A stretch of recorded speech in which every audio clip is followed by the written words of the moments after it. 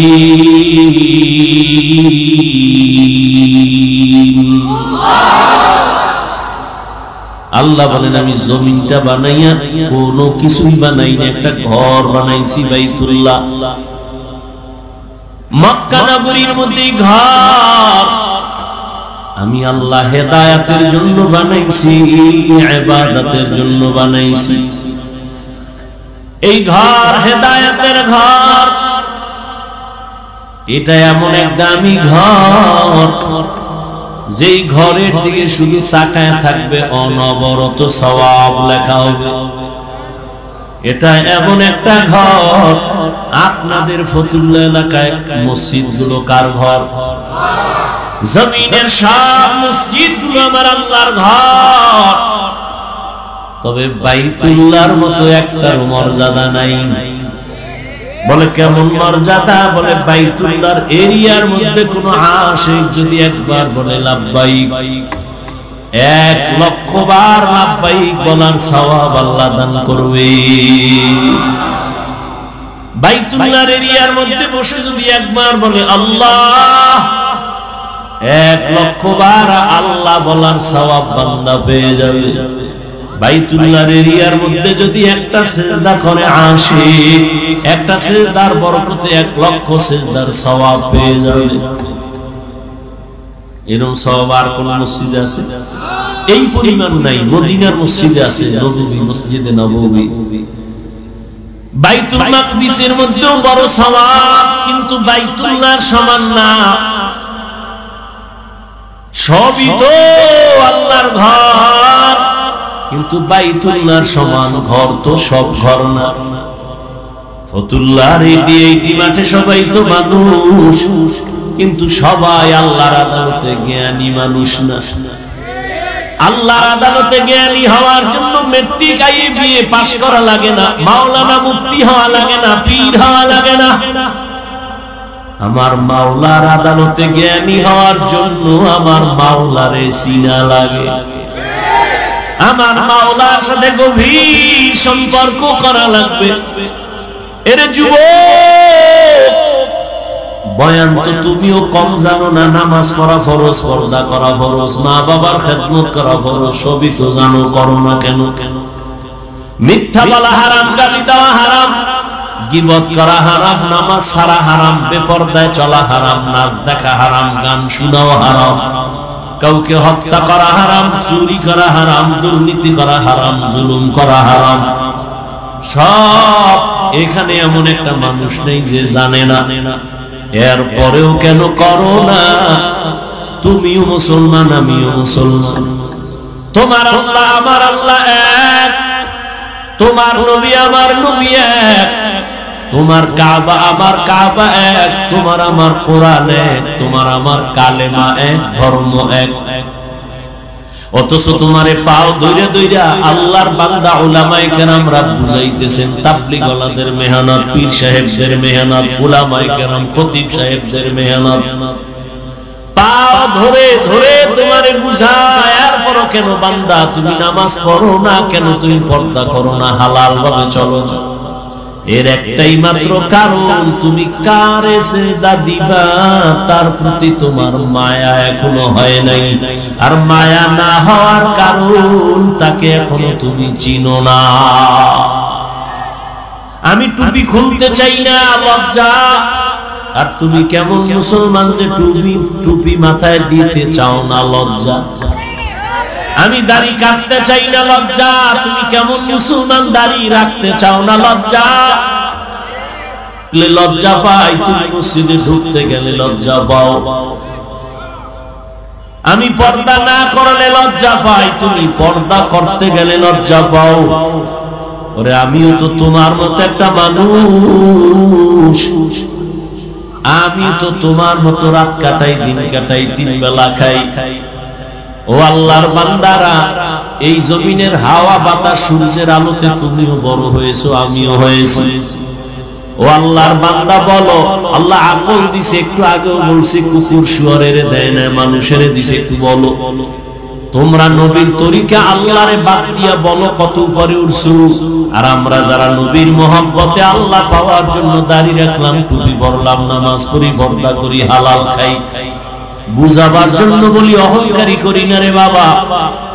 বলো আমরা কত নিচে নামছি। তুমি বলতে পারবা না, সেই শক্তি তোমার জবানে নাই, অন্তরে নাই। আমি বলি শুনো, কেউ কাঁদতেছে পাইয়াও সব হারাইছি, আর একদল কান্দে পাইয়াও পাই না। চেয়ারম্যানের চেয়ারের মেয়াদ শেষ। আর যারা নবীর আদর্শ নিয়ে আসিলাম, আগে যেমন আছি এখনো আছি, সামনে এমনই থাকবে, কোনো চিন্তাই নাই।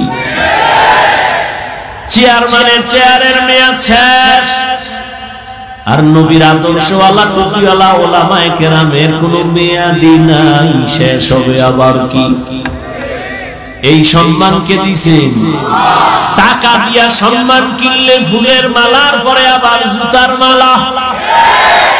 আর আমার মাওলায় যারে সম্মান দেয়, ওই বান্দার সম্মানে দুনিয়াতেও বাদশাহ, পরকালেও বাদশাহ।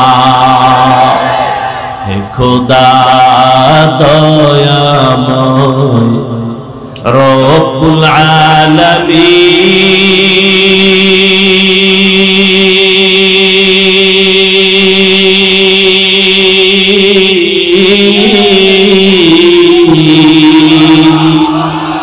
জীবনে মরণে ভয় কি হবে সেই দিন। হে খোদা ধরাতে আসিয়া আজি বড়ই অসহায়,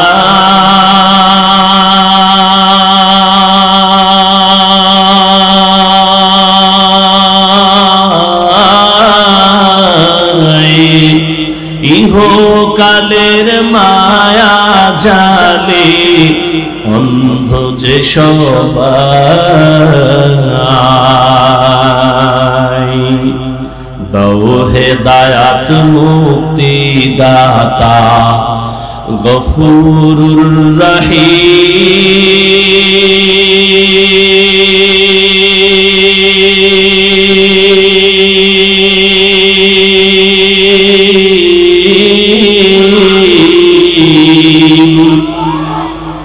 জীবনে মরণে ভয় কি হবে সেই দিন।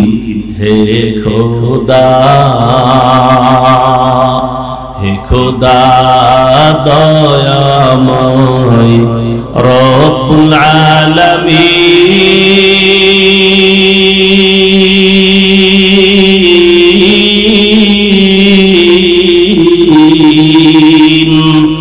জীবনে মরণে ভয় কি হবে সেই দিন। হে খোদা এই চিন্তা করতে করতে আবু বকর জীবন কাটায় দিলেন। মরণে আমার কি উপায় হবে? পরশুদিন হাদিস দেখলাম, রহমতের নবী ইস্তেনজায় ঢুকছে। ইস্তেনজা চিনেননি? এও তো লিখেছি, বাংলায় পাওয়া লাগবে না। রহমতের নবী হাজত ছাড়তে ঢুকলেন, বাথরুমে গেলেন। নবী বাথরুম থেকে বের হইয়া দ্রুত তায়াম্মুম করতেছেন মাটি দিয়া। কি করেন? তায়াম্মুম করতেছেন রহমতের নবী। সাহাবী ডাক দিয়া বলেন, ইয়া রাসূলুল্লাহ, ওই যে পানি দেখা যায়, পানি দেখলে তো তায়াম্মুমের আর দরকার কি? ওখানে যাইয়া ওযু করে নিবেন। রহমতের নবী বলে, রে সাহাবী, আমি যে বাথরুম থেকে বের হইছি ওই পানি পর্যন্ত যাওয়ার আমার কোনো গ্যারান্টি না। আমি এই জন্য তাড়াতাড়ি ওযু বানাবো, পানি পাবো, তারপরে ওযু বানাবো। ওই পর্যন্ত পৌঁছতে পারবো কিনা গ্যারান্টি নাই। এর মধ্যে না জানি আবার আজরাইল এসে হাজির হয়ে যায়। আজরাইল যদি আইসা হাজির হয়, আমার তো আর পানি পর্যন্ত যাওয়ার সুযোগ হবে না। চোখের সামনে দেখো লাশ আর লাশ। জানাজা পড়লি, লাশ কবরে দাফন করলি, আর পর নিজের লাশের চিন্তা করলি না। কত মা সন্তান হারায় কাঁদে, আমারে কে আম্মু বলে আর ডাক দিবে? মা সন্তান হারায় কাঁদে, আমি কাকে আম্মু বলে ডাক দিব? এরে আল্লাহর বান্দা, ভাই ভাই হারায় কান্না করতেছে, স্ত্রী স্বামী হারায় কাঁদে, স্বামী স্ত্রী হারায় কাঁদে। ও আল্লাহর বান্দা, এই কান্না তো তুমি কাঁদো না, তবে লেখা রাখো তোমার ঘরেও কিন্তু কান্না আসতেছে। এমন কান্না শুরু হবে আর কান্না শেষ হবে না। ও আল্লাহর বান্দারা, এত বয়ান জানো শুনো, এরপরও কেন মানো না রে বাবা? এর একমাত্র কারণ, আমার মালিকের দরবারে যে যাওয়া লাগবে, দাঁড়ানো লাগবে, হিসাব দেওয়া লাগবে, সে চিন্তাই নাই। এই চিন্তায় যারে ধৈর্য ফলাইছি, ওই বান্দার দিকে তাকাইলি দেখবা চোখের কোঠায় পানি। কিও ভাই, তোমার চোখে পানি কেন? বলে, আমি মালিকের আদালতে কেমনে দাঁড়াইয়া জবাব দিব? রহমতের নবী আম্মা জান আয়েশার হুজুরায় ঘুমায়। হঠাৎ নবী বলেন, আমি যদি ঘুমাই, আমার চোখ বন্ধ থাকলে আমার অন্তর ঘুমায় না। হঠাৎ আমি কানের মধ্যে শুনি, কে জানো আমার মাথার পাশে মসজিদে নববীতে কান্না করে রাতের গভীর। আমি উঠলাম, উঠা আমি বের হইয়া তাকায় দেখি রাতের গভীরে নামাজে দাঁড়ায়া কে কান্না করে? দুনিয়ার কোন সাধারণ কেউ না, আমার কলিজার সাহাবী, জান্নাতের 1 নাম্বার সার্টিফিকেটধারী সাহাবী আবু বকর নামাজে দাঁড়ায়া দাঁড়ায়া কান্না করতেছি।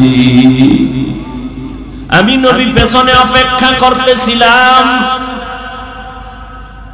নামাজে জিজ্ঞাসা করলাম, ও আবু বকর, আপনি নামাজে দাঁড়ায় কান্না করেন কেন? আবু বকর বলেন, ইয়া রাসূলুল্লাহ, আমি আল্লাহর আদালতে কেমনে দাঁড়াবো সেই ভয়। हर के दारत खौफे हक दर दिल मदाम जन्नतुल मअवा देहत राम मकाम जुज़बा अक़ची ज़े मखाज इंसो जा फज़ले उआ मस्ते दर जुमला जहा। আল্লাহর ভয়, আল্লাহর আদালতে দাঁড়ায় হিসাব দেওয়ার ভয়টা অন্তরে ঢুকানোর জন্য লাগবে একজন আল্লাহওয়ালার নেক নজর। এজন্য আল্লাহ বলেন, ইয়া আইয়ুহাল্লাযীনা আমানুত্তাকুল্লাহা হাক্কা তুকাতি, ও মুমিনেরা আল্লাহকে ভয় করো হক আদায় করে। ওয়ালা তামুতুন্না ইল্লা ওয়া আনতুম মুসলিমুন।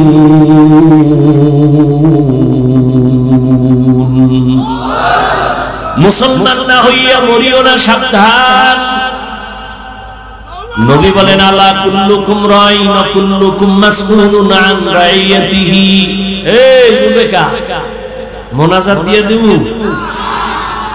মাওলায় যদি বাড়ি না নেয় কেমনে আগে বাড়ি যাবা? মাওলায় না নিলে পারবা? একজনে 1.5 ঘন্টা আগে উঠে গেছে, তাড়াতাড়ি বাড়ি যাইব, আর একজনে মোনাজাত দিয়া কান্নাকাটি কইরে এরপরে রওনা হইছে বাড়ি যাব।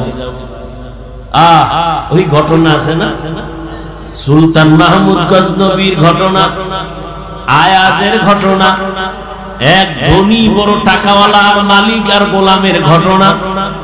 মালিক আর গোলাম বাড়ি যায়, হঠাৎ মালিকের কয় গোলাম স্যার একটু দাঁড়ান, আমার একটু জরুরত আছে।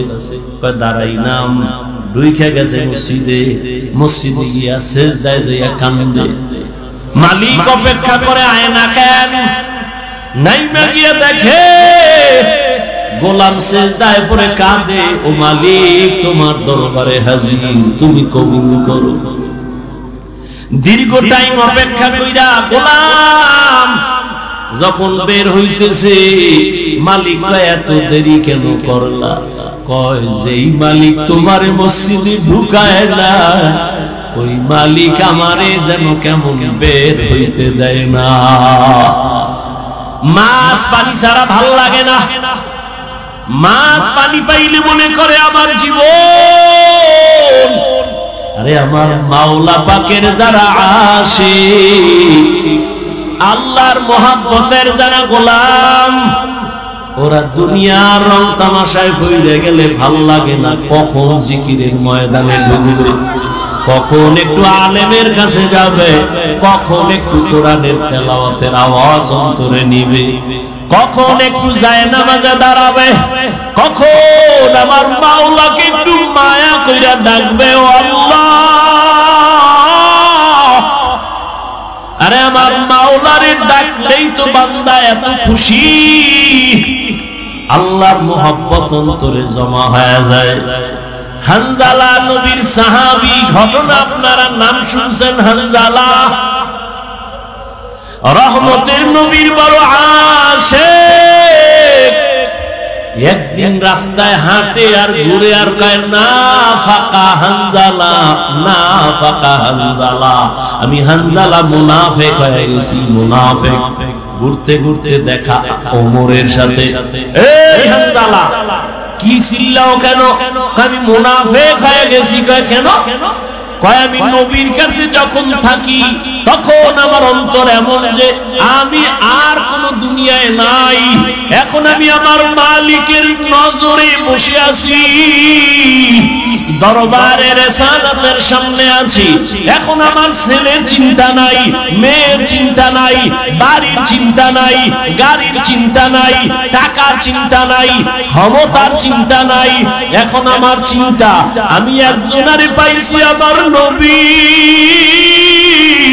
আমি ওই নবীর হাত ধরে আমার মালিকের একটু কেমনে দেখবো, যেই নবীর চেহারা এত সুন্দর, একটা নজর নবীর চেহারা দিয়ে তাকাইলে পেটের ক্ষুধা থাকে না। মায়ার নবী এত সুন্দর, আমার মাওলা এর এত সুন্দর করে বানাইছেন। ওই মালিক আমার আল্লাহ না জানি কত সুন্দর। এত সুন্দর আসমান যিনি বানাইছেন তিনি কত সুন্দর, এত সুন্দর কণ্ঠ যিনি দান করছেন তিনি না জানি কত সুন্দর, এত সুন্দর রঙের ফুল বাগান সাজাইছেন তিনি কত সুন্দর। ওরে যারা মাওলার আশিক ওরা ভাবে আর খুঁজে আমার মালিক, আমার আল্লাহরে আমি তো এখনো পাইলাম না। ফুলের ঘেরান পাইলাম, কে বানাইলেন তারে তো পাইলাম না। ওরে আল্লাহর মোহাব্বত যার অন্তরে জমা হয়ে গেছে, সে একবার আমার মাওলারে দেখার জন্য